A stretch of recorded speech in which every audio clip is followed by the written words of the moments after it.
I'm going to move all the way to the opposite corner of the country for inspiration on a meal using my mess kit made with rice, brisket beef jerky, and tortillas.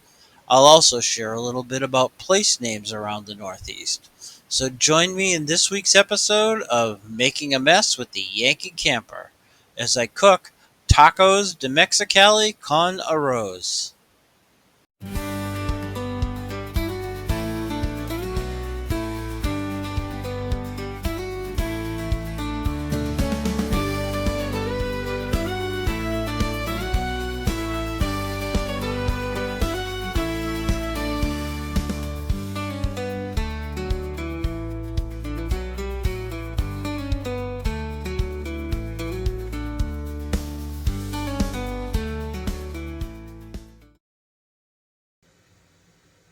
This recipe combines a number of southwestern flavors for a little bit different take out at your campsite.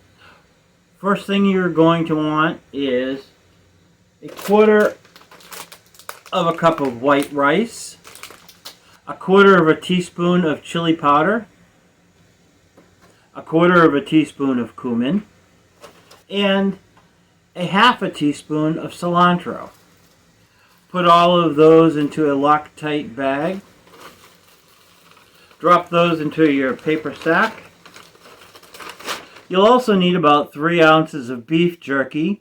This is brisket jerky from the New England Smokehouse. A small 4-ounce container of corn. 2 ounces or 4 packets of ketchup. A couple of packets of taco sauce. These are mild. And 2 flour tortillas. I'm going to fold those in half. Just seal this bag up, and you're ready to make a mess out at your campsite.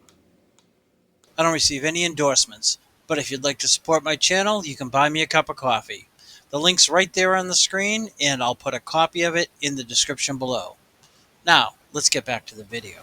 Mexicali is the capital of Baja, Mexico. It's just across the border from Calexico, California. Both names are a blending of the two locations to show friendship and historical ties. Mexicali is also a representative food style of the American Southwest. Not Mexican per se, but with influences from the spices used south of the border, blended with familiar American ingredients such as beef and corn. Many southwestern places have a Spanish overtone to their identification, oftentimes saints. The opposite corner of the country took a slightly different approach to place names. Around here, we would just name the place to recognize something or someone who had made a significant contribution to the new location, many times ignoring the fact that the natives had already given the spot a name, but we'll get to that later. Boston was named for Boston, Lincolnshire, the settlers' former home.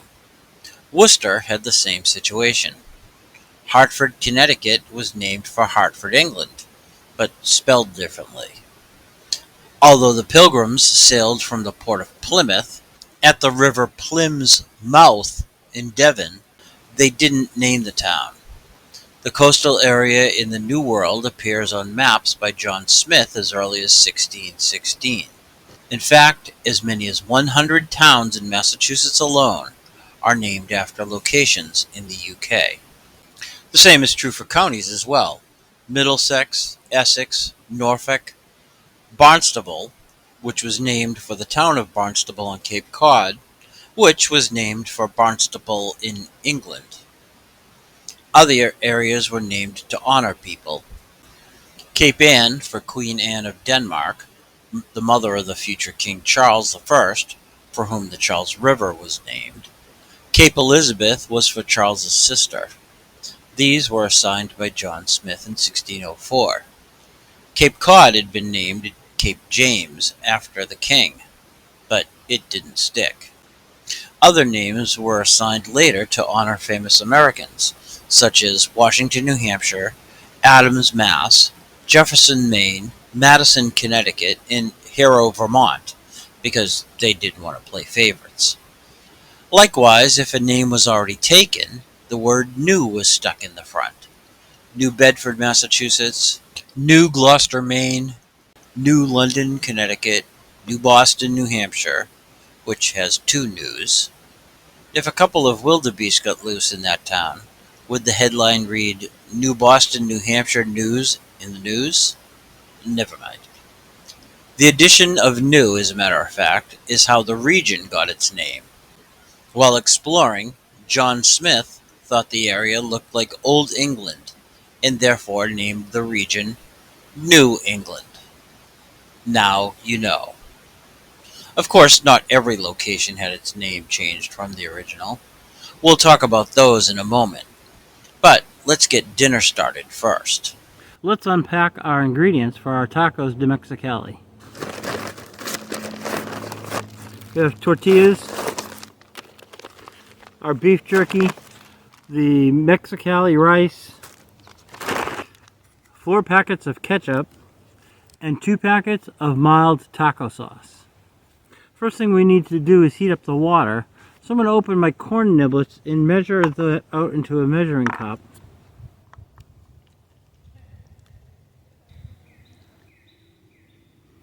That measures 1/4 of a cup. We'll just add another 1/4 of a cup of water to bring it up to a 1/2 cup.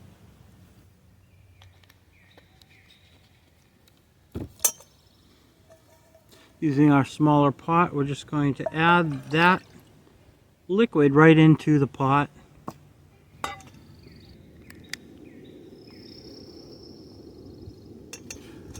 I've lit the stove, placed the pot right on top. I'll move the corn niblets aside, and I'll put the cover on that pot. That should heat in about 2 minutes or so.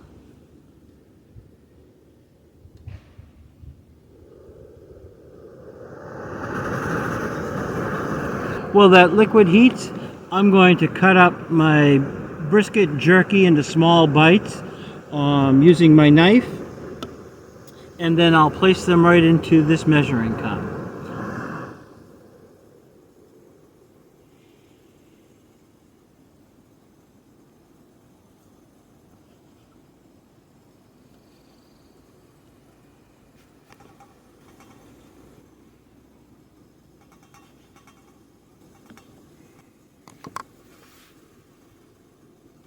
I've cut that beef jerky into bite-sized pieces.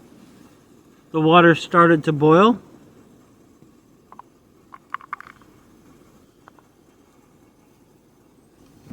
I'm going to shut off the stove and take that water off of the pocket rocket. Placing it on my pot holder. Let's put the cover aside. So we're going to put that beef jerky in. We're also going to add in the corn niblets.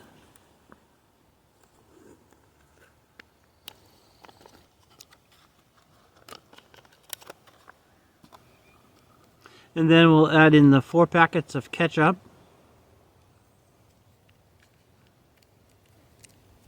And the 2 packets of taco sauce.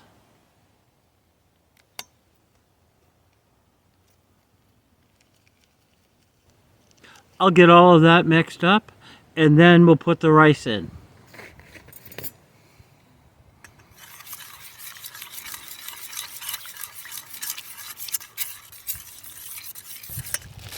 We'll stir this rice mixture right in.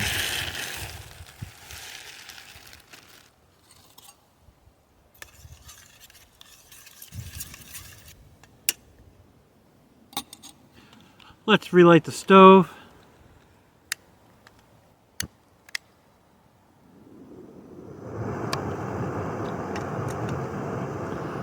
And bring that mixture right up to a boil. Let's place the cover back on.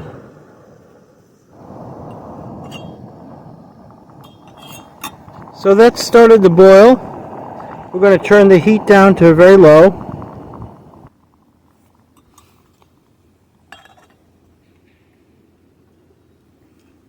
Place the cover back on, and we'll let that go for 20 minutes. In the meantime, watch this interesting piece of history. The term Mexicali is only about 120 years old. Words and phrases get added and dropped off with generations. I grew up with the term groovy, but no one says that anymore.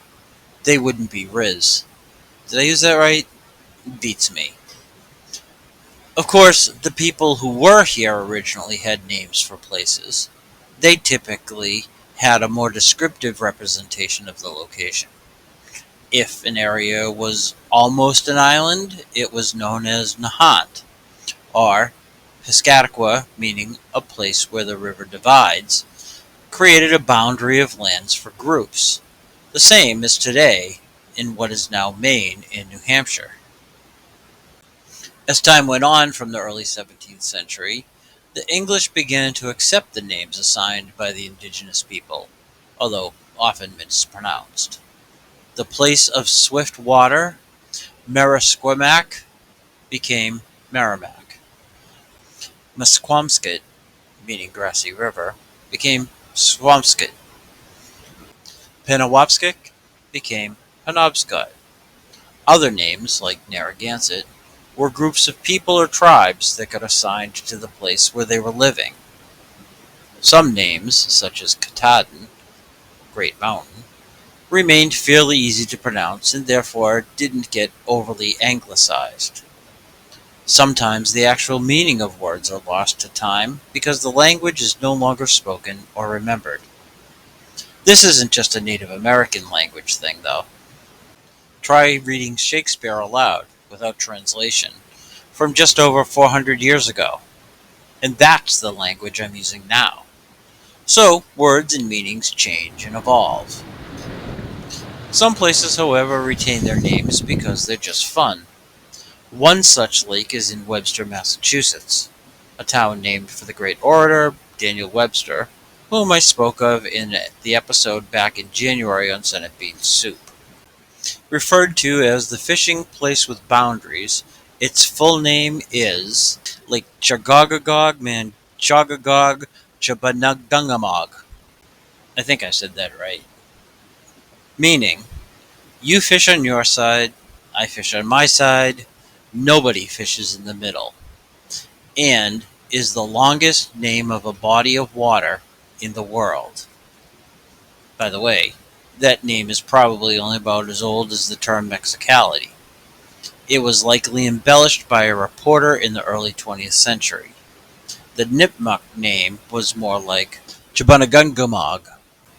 The more common name, except for those who want to show off, is Webster Lake, because by the time you finish saying you want to go there, the fish have scattered. Now, you know. Let's get back out to the campsite and finish cooking up the tacos. That mix has been going for over 20 minutes. It's just about done. You want to make sure that all of the liquid has been absorbed by the rice. So it may take a little bit more than 20 minutes. This is just about done. And then what we're going to do is we're going to take one of our tortillas. And I have the fajita size, and you're going to place it into your fry pan.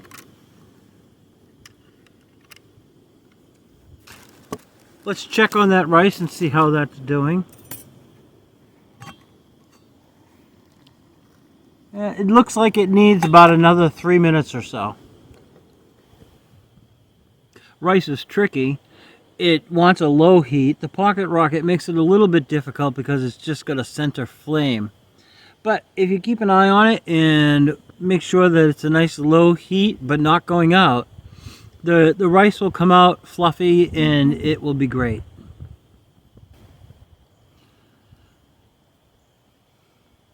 I think the rice mixture is just about done. Let me give it a try and we'll see.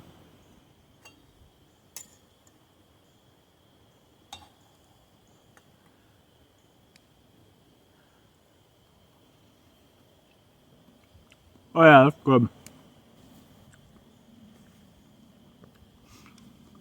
Remove the rice onto a pot holder and just set it aside for a few moments. Taking your fry pan, place that right on top of the heat. You want to heat that tortilla all the way through. After it's heated on one side, it will only take about a minute or so. Using your fork, just reach in on the side, lift it up, and give it a flip. Let it heat all the way through on both sides. Be sure to leave that rice covered while those tortillas heat. It will continue to absorb the remainder of the liquid that's in the pot. Now that tortilla is heated all the way through, I'm just going to move this pot aside. I'm going to use the cover from one of my plates. I'll just place that tortilla right on top of that. Take the next one, put that into the pan.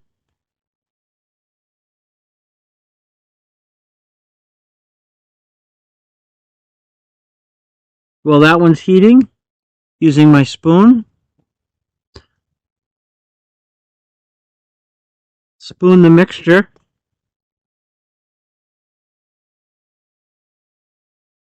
right onto the tortilla.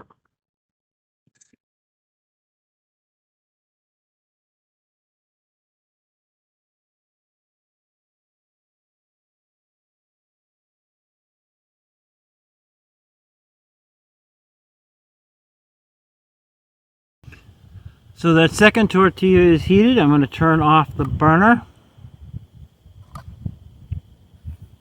Repeat the process with the tortilla.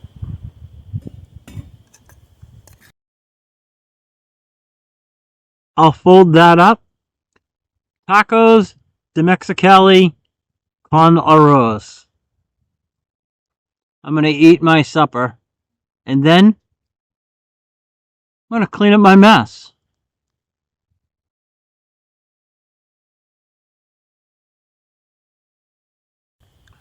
I hope you've enjoyed this video. Please take a moment to give it a thumbs up. Also, if you'd like to see more content like this, subscribe to my channel. I put a video out every week on Yankee Cooking, campgrounds around New England, and the camping gear that I use. And I'd appreciate it if you consider sharing it on your social media. And thank you for watching.